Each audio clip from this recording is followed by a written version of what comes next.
आज हम IIT advance 2019 का केमिस्ट्री पोर्शन का जो सेकंड सेक्शन है उसको सॉल्व करेंगे। इसमें टोटल 8 क्वेश्चन है, टोटल 32 मार्क्स के। 4 मार्क्स एक क्वेश्चन के लिए हैं और ये इसमें एक ऑप्शन भी ठीक हो सकता है और इसमें एक से अधिक ऑप्शन भी ठीक हो सकते हैं, 4 ऑप्शन भी ठीक हो सकते हैं।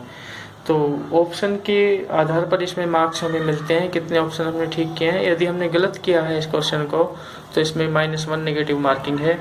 क्वेश्चन नंबर 5 है ये। 4 क्वेश्चन जो फर्स्ट सेक्शन थे उसमें थे ये 5वां क्वेश्चन।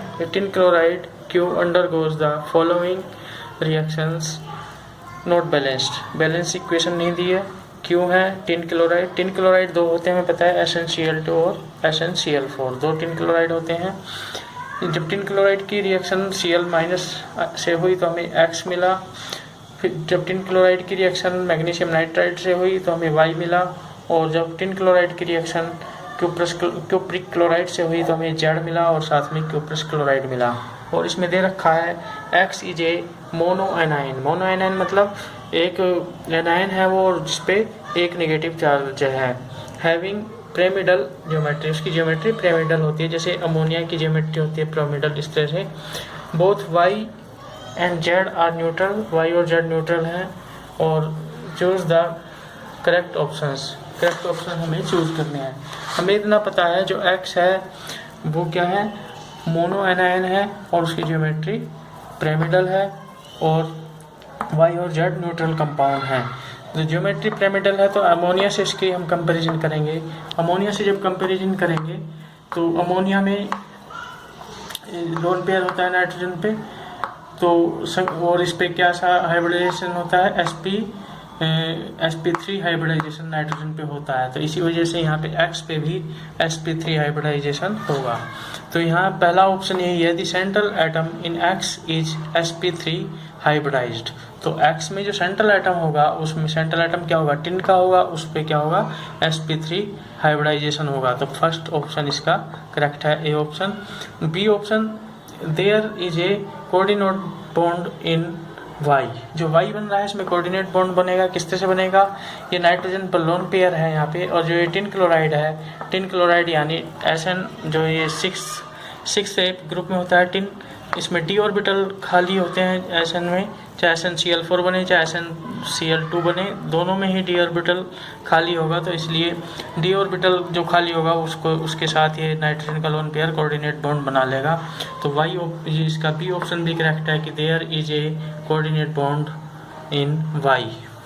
इसके बाद सी ऑप्शन दिया है कि the oxidation in central atom in Z is +2।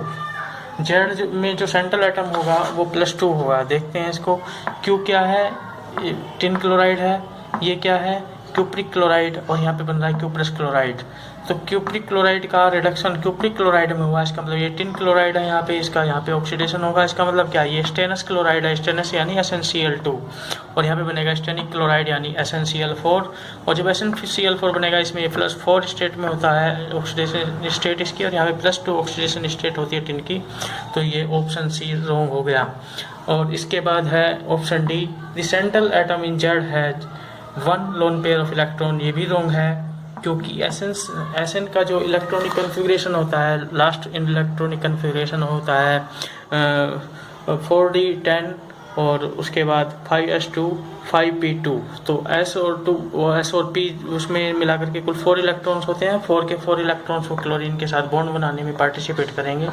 तो इसलिए इसमें जो है लोन पेयर इलेक्ट्रॉन्स का नहीं होता Z में, जो टिन का परमाणु होगा, जो एटम होगा। तो इसलिए इसके 2 ऑप्शन ठीक हैं, ए और बी। यदि हम जब इसका आंसर देंगे, यदि एक ऑप्शन लगाएंगे तो उसमें हमें 2 मार्क्स मिलेंगे, 2 मार्क्स मिलेंगे। यदि दोनों लगाएंगे तो 4 मार्क्स मिल जाएंगे। और यदि हमने गलत कर दिया इस क्वेश्चन को, कोई सा भी एक गलत ऑप्शन लगा दिया, तो फिर हमें इसमें मिलेंगे -1 मार्क्स। अगला क्वेश्चन देखते हैं। Question number 6, fusion of MnO2 with KOH in presence of O2 produces a salt W.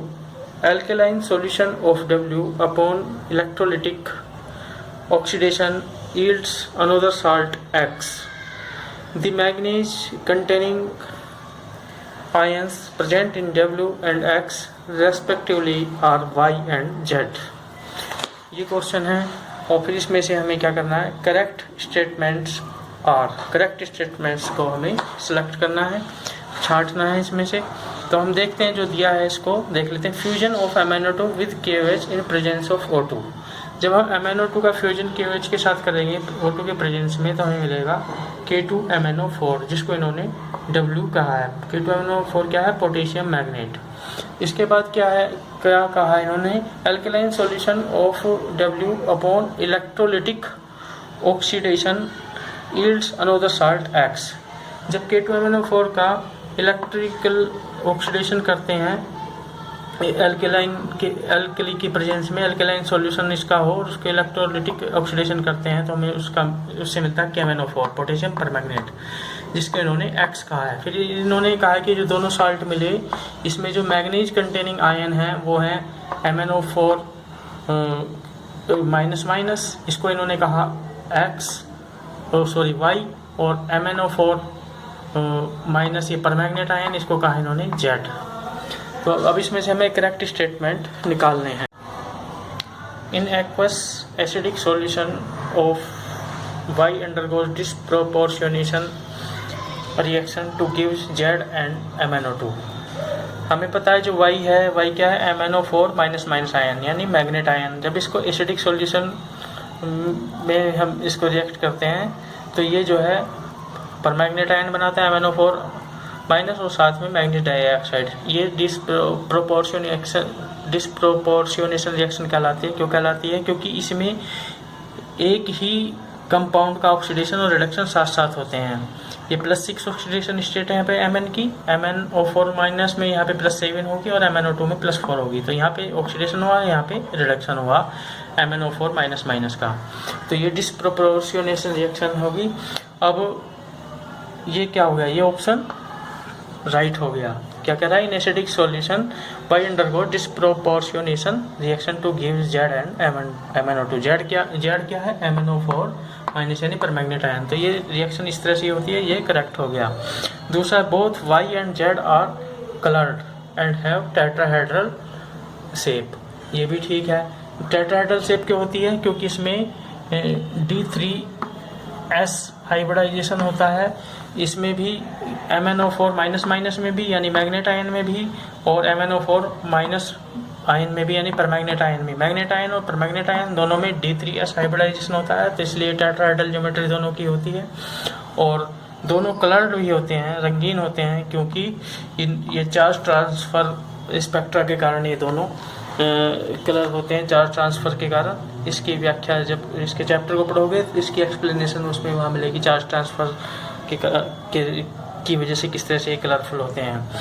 तीसरा सी ऑप्शन, ये भी करेक्ट हो गया। अभी तीसरा C option, Y is diamagnetic in nature while Z is paramagnetic, ये रॉन्ग है। इसकी वजह ये है, Y क्या है, MnO4 माइनस +6 ऑक्सीडेशन स्टेट, और Mn जो होता है इसका जो एटॉमिक नंबर होता है 25 होता है 25, और जब ये +6 ऑक्सीडेशन स्टेट में जाएगा तो इसमें एक जो s ऑर्बिटल होगा उसमें 1 इलेक्ट्रॉन इसमें बचा रहेगा, और इस वजह से ये जो है ये क्या था, इसका इलेक्ट्रॉनिक कन्फिग्रेशन क्या होता है, S2D5 होता है। तो 5 तो D में से निकल जाएंगे और एक S में से निकल जाएगा, और S में एक बचेगा। जब सिंगल इलेक्ट्रॉन अनपेयर्ड है तो वो पैरामैग्नेटिक होगा। तो ये Y जो है डायमैग्नेटिक नहीं है, पैरामैग्नेटिक है। और इसी तरह से जो Z है, Z यहाँ पे डायमैग्नेटिक हो जाएगा, क्योंकि +7 ऑक्सीडेशन स्टेट में है, तो 5 तो D वाले और 2 जो है S वाले इलेक्ट्रॉन निकल जाएंगे, तो इसलिए इसमें कोई भी अनपेयर्ड इलेक्ट्रॉन नहीं बचेगा, तो ये डायमैग्नेटिक हो जाएगा। तो उल्टा लिखा हुआ है ये, तो इसलिए ये रॉन्ग है।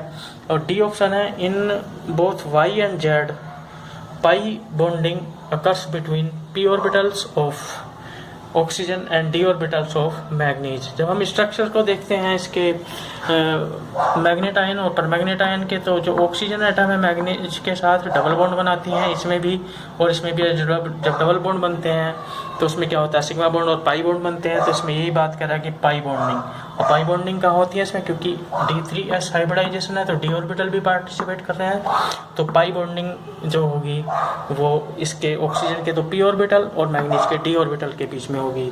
तो ये ऑप्शन डी भी इसमें ठीक है। तो इस क्वेश्चन के 3 ऑप्शन ठीक हैं, A, B एंड D। इसके बाद अगले जो क्वेश्चन है वो मैं कल बताऊंगा, क्योंकि आज लाइट नहीं आई पूरे दिन, तो ये अंधेरा था, अंधेरा हो गया तो लाइट इसमें ऑन होगी कैमरे की, तो जिससे सही नहीं दिख रहा, तो बाकी क्वेश्चन कल बताऊंगा।